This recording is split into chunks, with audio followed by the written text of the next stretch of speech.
Hi, welcome to our channel where we share the most intriguing stories. When I first stepped onto the frost-covered ground that morning, I thought I was just building a cabin by my lake. My lake. But within days, a battle erupted, trespassers, forged maps, and one relentless HOA president who'd stop at nothing to steal what wasn't hers. It was still early when I arrived at the lake. The air was cold and clean, the kind of crisp Montana morning that makes you feel like the world hasn't been entirely ruined yet. My breath fogged as I stepped out of my truck and looked out across the water. Still as glass, stretching a few hundred yards in every direction, my lake was tucked in the fold between hills like a secret too good to share. And now, after years of thinking about it, I was finally doing it. Building the cabin. My cabin. Something modest, modern, and damn near invisible from the road. Just wood, steel, and windows. Nothing flashy, just mine. I walked the flagged path down to the construction site where the crew I'd hired, just a handful of guys from the valley I knew through the co-op, were already unloading supplies. They'd brought the framing tools, the portable generator, and a cooler of whatever passed for lunch around here. We shook hands, swapped jokes, and I went over the plans again on the hood of my truck. Everything was ready. Permits, land survey, GPS coordinates. My grandfather left me this land in his will, and I'd kept every piece of documentation, not because I expected trouble, but because I'm the kind of guy who reads the fine print before I sign something. The hammering had barely started when a white Toyota SUV rolled up past the service gate. A gate that was, mind you, very clearly marked private ranch property. No trespassing. A young guy in khakis and a safety vest stepped out holding a clipboard like it was a sheriff's badge. "You the property owner?" he called. "I am," I said, brushing sawdust off my flannel. "You lost?" "No, sir. I'm from Willow Creek Estates HOA enforcement. I'm here to notify you that your construction project is in violation of our community shoreline development guidelines." I stared at him. "Come again." He smiled like a man used to people just caving. "You're within 100 feet of Willow Creek Lake, which under our charter is designated as community access natural space. All structures along the water's edge require HOA review and approval before construction." I nodded slowly. "I see. You're going to want to take a couple steps back and look at the big picture here. This lake, it's not community anything. It's mine. The whole thing. The land, the water, both banks. All of it's privately owned. You're standing on private property that's not subject to your HOA's jurisdiction." He frowned. "But, no buts," I said, pulling a folded map from the cab of my truck. "This is the boundary line. You see this parcel here? Section 27, all 700 acres, including the waterway marked Lake Parcel 82? That's mine. Not part of any subdivision, not subject to your HOA. Your authority ends about 2 ridgelines east, right past the tree line. You're trespassing." He blinked, clearly not expecting resistance, and tried to double down. "I'll have to escalate this. The HOA board will need to review." "You do that," I said flatly. "And while you're at it, maybe review the definition of trespass. Have a good drive back." He left without another word. I watched his SUV disappear down the dirt track and figured that would be the end of it. It wasn't. 2 days later, I was back on site, walking through the foundation grid with my contractor when a black Lincoln Navigator pulled up like it was rolling in for an inspection. I knew trouble when I saw it. The vehicle was spotless, the engine didn't so much idle as purr, and the woman who stepped out was wearing a burgundy pantsuit and mirrored sunglasses at 8:30 in the morning. "Mr. Reeves?" she asked, striding up like a prosecutor on caffeine. "Karen Blake, president of the Willow Creek Estates Homeowners Association." I nodded once. "You're trespassing." She didn't flinch. "I'm here on official business. We've received multiple complaints regarding unauthorized construction on a shared access shoreline. Let me stop you right there. You're wasting your time, and now you're wasting mine." Karen smiled like I'd just proven her point. "Sir, the lake behind you is part of a protected natural corridor per our development charter. Any construction within 500 feet of its edge is subject to HOA approval. And we haven't seen a permit application from you. That's because I'm not in your HOA. I don't answer to you, and neither does this land, or the lake. Ownership of the lake is not that simple," she said sharply. "Bodies of water that intersect community boundaries may fall under shared control. This lake doesn't intersect anything," I said, already annoyed. It's surrounded by my property on all sides. I've got title deeds, mineral rights, and survey maps to prove it, Karen huffed. We'll be following up. You'll hear from us again, Mr. Reeves. I'm counting on it. She left with a warning about reporting me to the city council, the environmental board, and whoever else she thought might be scared off by a strongly worded email. I went back to measuring out the pier foundation like she hadn't even shown up, but I had a feeling that woman wasn't going to go away quietly. The sky was overcast a few days later when I noticed the sheriff's cruiser parked at the end of my access road. For a second, I thought someone had had an accident on the highway, until I saw the same black Lincoln Navigator parked right beside it, smugly angled like it had escorted the law. I muttered a curse under my breath and walked down from the build site, wiping sawdust off my hands as I approached. There were 2 deputies. One stood beside the car, arms crossed, neutral stance. The other, a younger guy with a notepad and a visible case of overconfidence, stepped forward as soon as I was within earshot. Karen Blake, of course, was standing just behind him, wearing that same burgundy suit like it was part of her skin. Mr. Reeves, the deputy started, we've had a formal complaint filed with the county sheriff's office regarding illegal development on community-controlled shoreline. We're here to assess the situation. I took a breath and kept my voice calm. Deputy, you're standing on private property. This entire area, the land, the water, the access roads, is owned by me, legally and exclusively. There is no community jurisdiction here. Karen stepped in before he could answer. With all due respect, Officer Collins, he's lying. We have subdivision maps that clearly show this lake within the recreational boundary of Willow Creek Estates. I turned to her. Deadpan. Show me. She didn't have anything in her hands, of course, just bluff and bravado. I will, she said. Our attorney is preparing documentation as we speak. I ignored her and looked back at the deputy. Would you like to see mine? He nodded. I walked back to my truck, retrieved the lockbox from under the seat, and laid it out on the tailgate. Inside were all the originals, title deeds, a certified plat map, the legal description, boundary surveys going back to the 50s, and a notarized letter from the county assessor's office verifying the parcel ownership. The deputy took his time flipping through it. He glanced at Karen a few times, clearly uncomfortable with how little she had to back her story. Finally, he looked at me and said, "This looks pretty solid." "It's not just solid," I said. "It's ironclad." Karen's tone sharpened. "You're going to let him build without permits, without review? This is environmental encroachment. The lake is being damaged." The deputy raised an eyebrow. "Ma'am, the lake is on private land. There's no public access here. Unless you have standing through a recorded easement or municipal ruling, there's nothing I can do. And frankly, if you and your board keep showing up on his property without permission, that becomes a criminal matter." "You're threatening me," she barked. "I'm explaining the law," he said, surprisingly patient. Karen took a long breath, trying to recalibrate her expression. "Then we'll see him in court." She turned on her heel and marched back to her car like she'd just delivered the final word in some courtroom drama. The younger deputy hesitated a moment, then looked at me. "Sorry about the trouble, sir. We had to respond to the complaint." I nodded. "You did your job. No hard feelings." They left without further incident. I watched the cruisers drive off, then turned my gaze back to the lake. From up on the hill, you could see everything.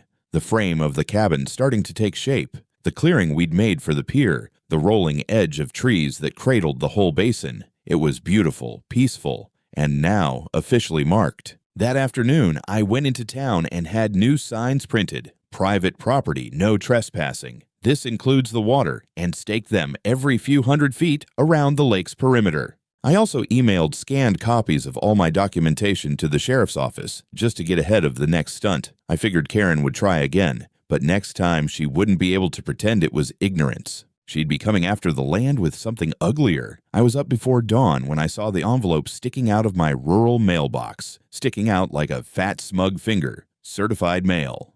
The return address read County Planning Commission. I didn't even have to open it to know Karen had done something stupid. I brought it inside, poured a mug of coffee, sat at the table, and sliced it open with a pocket knife. Inside was a formal notification. A petition had been filed by the Willow Creek Estates Homeowners Association requesting a reassessment of my lake status. They claimed it had historically been listed as a shared public amenity used by the local community, and they were submitting archival documentation and survey clarification maps to request a jurisdictional change. In other words, they wanted the county to take my lake, on paper, and designate it for public use. It was like watching someone try to steal your car by drawing it into their driveway. I didn't even finish my coffee. I went straight to my office, pulled the full-size plat map off the wall, and laid it on the drafting table. I cross-referenced it with the county GIS system online and compared it to the PDF attachments that came with the letter. And that's when I saw it. The HOA's submission included a manipulated parcel map. They had taken a legacy topographical survey from the 1980s, relayered it with current property lines, and conveniently redacted the portions indicating the original private boundaries around the lake. The document made it look like my shoreline bled into their subdivision's public walking trail. I knew exactly what this was: digital forgery dressed up to look like archival nuance. I called my old contact, Tim Caraway, a licensed land surveyor I'd worked with back when I was still in architecture. If there was ever someone who could break down map manipulation, it was Tim. He came by the next morning with his equipment, including a topographic drone, and started scanning the site. He also took one look at the HOA's map and started laughing. "You see what they did?" he asked, pointing at the layered TIFF file they submitted. They swapped the base layer with a version that's geo-skewed by about 15 meters. Look at the metadata. This is a composite overlay. Hell, they even renamed the shapefiles. Whoever did this, they knew exactly how to fudge boundaries without getting caught by someone casual. "But not someone like you," I said. "Not someone like me," he confirmed. It got worse. Tim found that the map had been saved under a municipal username tied to a county planning department terminal. He couldn't access the login, but he could see the creation path in the document metadata, and it included a user tag. Cast to Lake WCE admin. That was enough for me. I compiled everything: Tim's drone overlays, the metadata readouts, screenshots of the discrepancies, and drove them directly to my attorney, Valerie Brooks. Valerie was ex-DOJ and had handled property fraud cases involving both public records tampering and HOA abuse. When I laid it all out on her desk, she took one look at the maps and said, "Oh, we've got them by the damn throat." While Valerie prepared a cease and desist letter with a formal complaint to the county clerk and zoning board, I called the sheriff's office again, not to report trespassing this time, but to flag the forged submission. Officer Collins came out again, this time with a detective from the Financial Crimes Division. The detective asked me two questions. "Did you submit this map?" and "Do you have proof this land is yours?" Once I showed him my original deeds, my grandfather's title chain, and the authenticated maps from Tim's firm, he nodded. "All right," he said, "let's take a closer look at this Karen special." They took the submission files and left, promising to contact me soon. I had a gut feeling that Karen wasn't just going to get a slap on the wrist. Forging county documents? That was more than a nuisance. That was jail time. By the next afternoon, my lawyer had also obtained an internal email from the planning office through a public records request. It was between Karen and a junior zoning clerk, apparently a distant relative of hers, where she requested a clarification in mapping overlays for community interest zones. The email was filled with soft suggestions, vague flattery, and references to keeping things neighborly. But to anyone who knew how this worked, it reeked of manipulation. Valerie looked up from the printout. "She's screwed."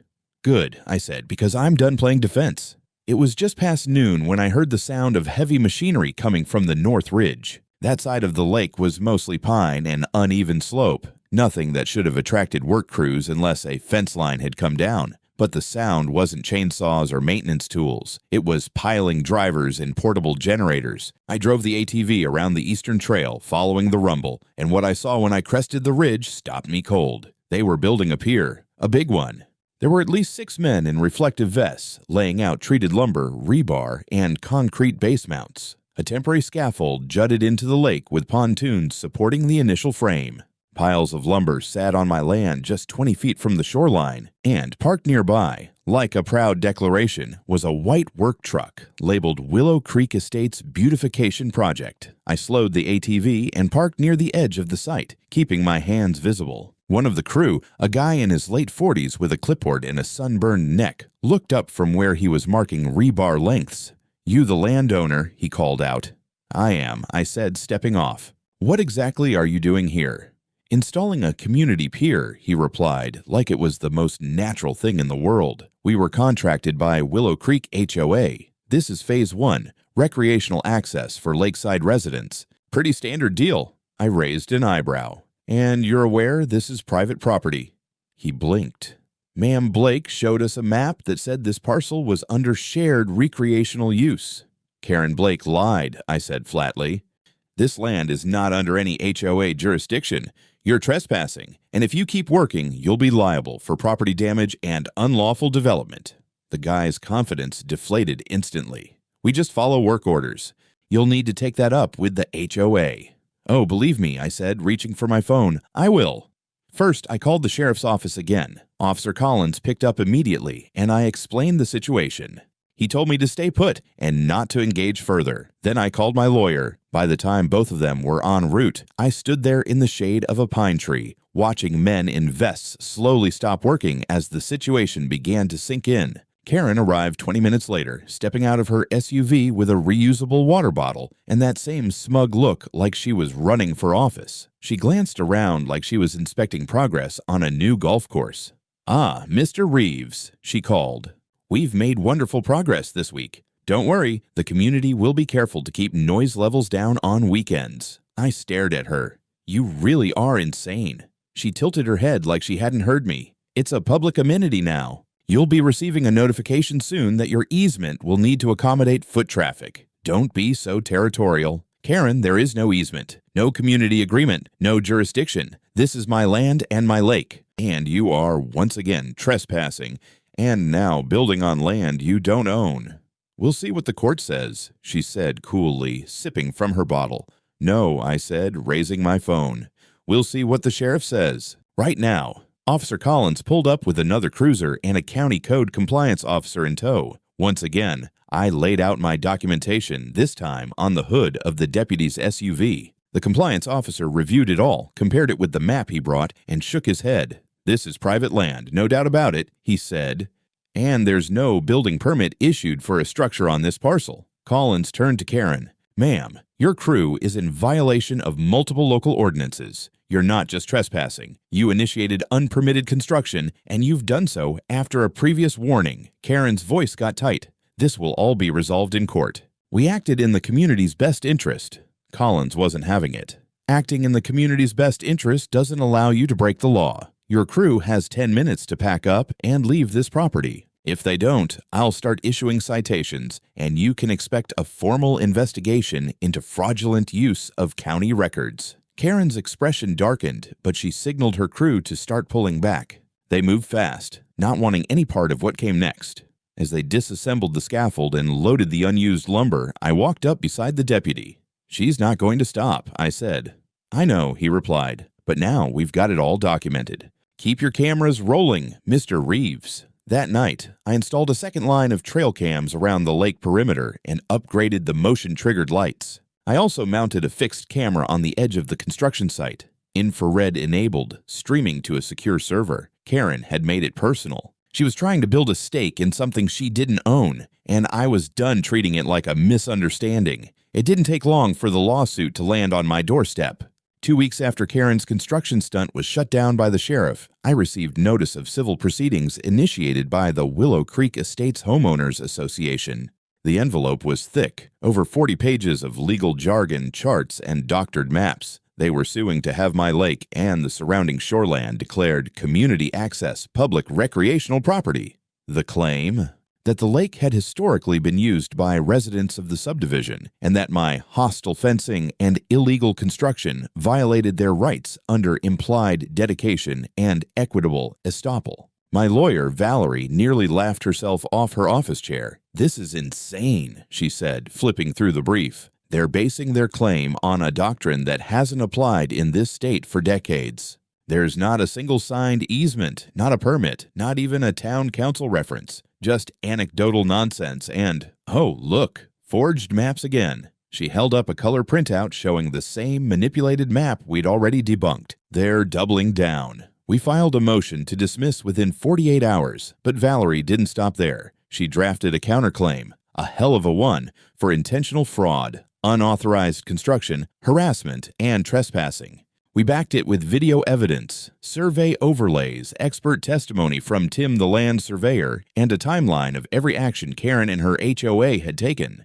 We also requested a forensic audit of HOA documents, suspecting the manipulation went deeper than just my property. A week later, Valerie got a call from the court clerk. "You might want to bring your A game," the clerk said. HOA's attorney is requesting a temporary injunction to stop all construction on the cabin until the matter is resolved. The emergency hearing was scheduled the following Monday. I wore a clean button-down and boots that didn't have cement dust on them. Karen, of course, showed up dressed like she was attending a charity gala in a pearl-colored suit and a silk scarf that looked like it had never seen a wrinkle in its life. Her lawyer, some skinny guy from a firm I'd never heard of, opened strong, presenting the court with a slideshow of community use, including old neighborhood newsletters that referenced lakefront gatherings and family paddle events.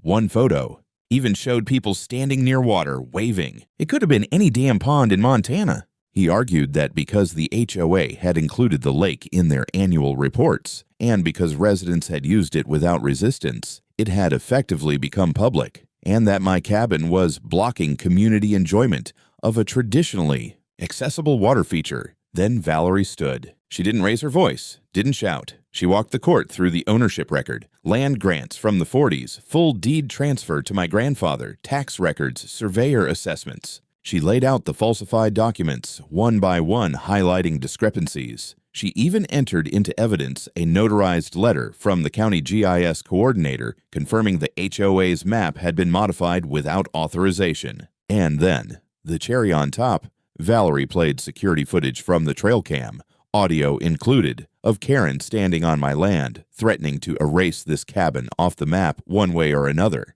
Her voice crystal clear, her name tag visible, her tone venomous. Karen visibly paled. The judge leaned back, pinched the bridge of his nose, and asked a single question. "Ms. Blake, are you aware that submitting forged documents to this court is a felony under state law?" Her attorney jumped in like he was trying to catch a falling sword. "Your Honor, we believe the evidence will show this was a clerical misunderstanding." "Enough," the judge said. He denied the injunction. Court was adjourned for the day, but the battle was far from over. Valerie was already working with the sheriff's department to expand the investigation. She suspected Karen hadn't acted alone. Someone inside the county office had helped alter those maps. And now we had probable cause to pull communication records, emails, even internal employee access logs. As I walked out of the courthouse, Karen brushed past me with a tight smile. "You're making a mistake," she muttered. I turned and smiled without blinking. "You already did. I'm just documenting it." By the following week, the case had turned into something bigger than a property dispute. Valerie's counterclaim had triggered a formal inquiry, and the county's internal audit committee had opened a separate investigation into misuse of public office. We'd poked the bear, and now it was fully awake. Meanwhile, my lakefront was quiet, deceptively so. No new crews, no intrusions, just the frame of the cabin rising slow and steady, and the occasional sound of hawks overhead. But I knew Karen wasn't done. She was the kind of person who couldn't let go of control. And when that kind of person loses grip, they don't retreat. They escalate. Sure enough, a few days later, I got a text from one of the crew working the west side of the cabin. "You need to see this. Cam footage picked up something weird near pier site." I opened the app connected to my trail cameras and reviewed the video. There she was, Karen, standing on the end of the partially dismantled pier with two men in dark jackets. One of them pointed at the cabin frame, the other held a clipboard. Their truck, parked out of sight at the service trail, had no visible logo. I zoomed in, paused the frame, and caught it. A state seal on one of the jackets. Department of Environmental Quality. They'd come without notice. I called Valerie. She was already ahead of me. "They served a site evaluation order this morning. Karen filed an emergency environmental complaint, claiming that your construction is contaminating a protected watershed." My jaw clenched. "We don't drain into any watershed." "I know. But now the state's involved, and if they flag anything, erosion, soil displacement, even too much gravel in the wrong place, it'll give her more ammo." The inspectors returned the next day. This time I was ready. I met them at the trailhead with my site engineer Ethan, who had helped plan every inch of the build. We had the full environmental impact report printed and tabbed. We'd used low-impact excavation, non-invasive foundation supports, and runoff management grids. Ethan was a sustainability nerd, and it finally paid off. The inspectors walked the site, took samples, recorded notes. One of them, an older guy with a tired face, asked why someone would file a complaint when the construction was this clean.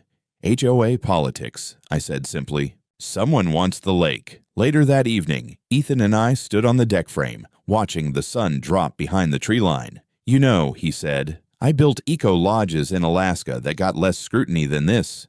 I believe it, I replied. 2 days later, the state report came in.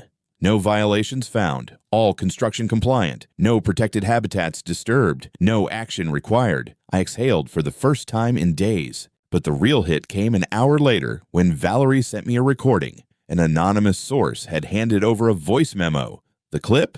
Karen speaking at a private HOA meeting in someone's living room.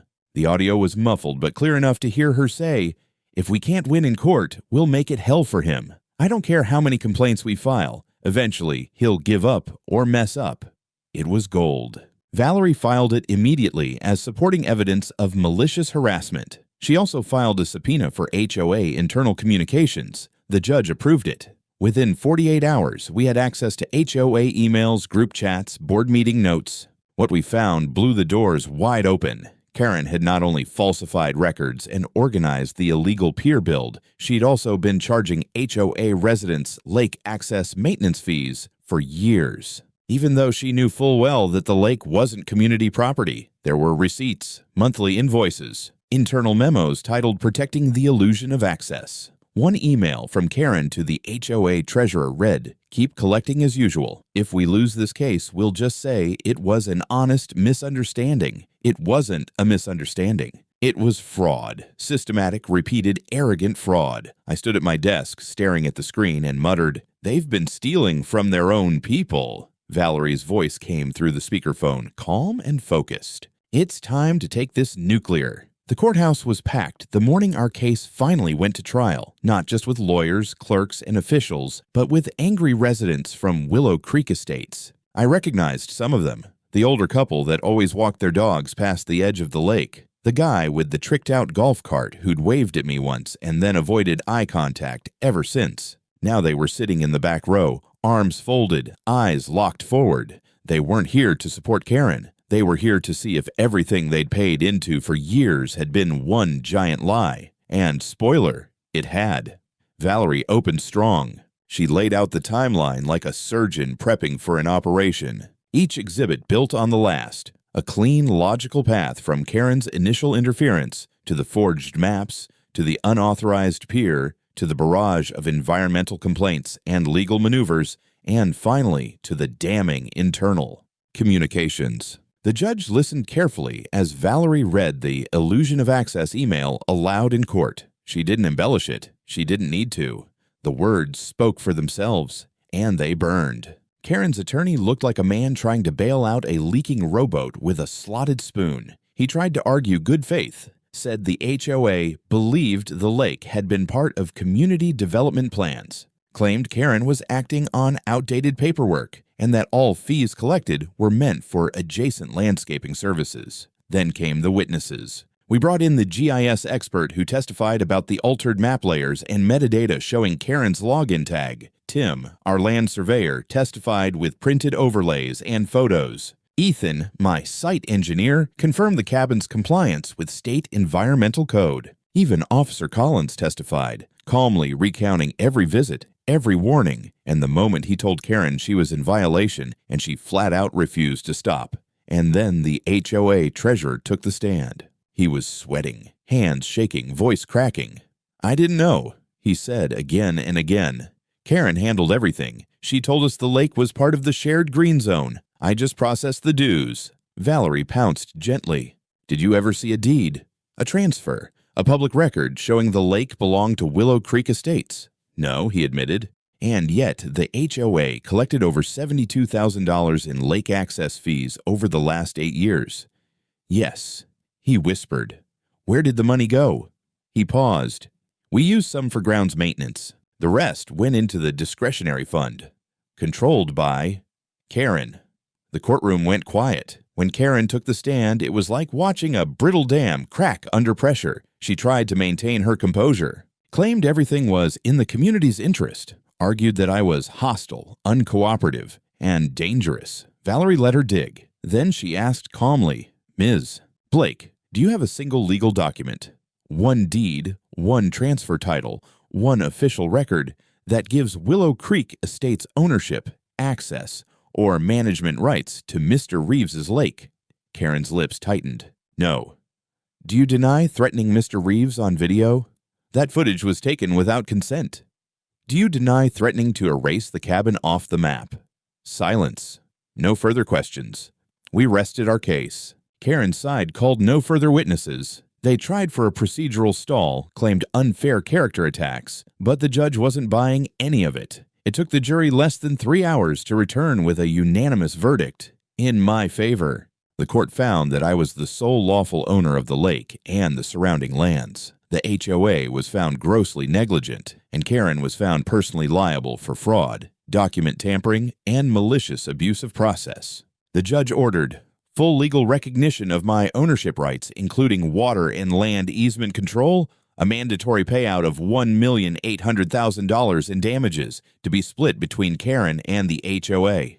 The HOA to be dissolved under court supervision and its assets liquidated to pay restitution. Karen Blake to be remanded into custody immediately, pending formal sentencing on criminal fraud charges. The bailiff snapped on the cuffs right there in court. Karen barely resisted, but her face said everything. Red with humiliation, jaw clenched in disbelief, like she couldn't understand how the rules she wrote had turned against her. The residents of Willow Creek didn't cheer. They just watched, quiet, some of them with tears in their eyes. Not for Karen, for the realization that they'd been lied to, milked for years, and used as pawns in someone else's obsession. As Karen was led away, the judge turned to me. "Mr. Reeves, you've done this county a service. I suspect others will follow your example." Court is adjourned. A month after the trial, the lake was mine again, not just on paper, but in every sense that mattered. The sheriff's signs had come down. The court-ordered barriers around the old pier were dismantled, and all that was left of Karen's self-appointed empire was a padlocked HOA office and an auction notice stapled to its door.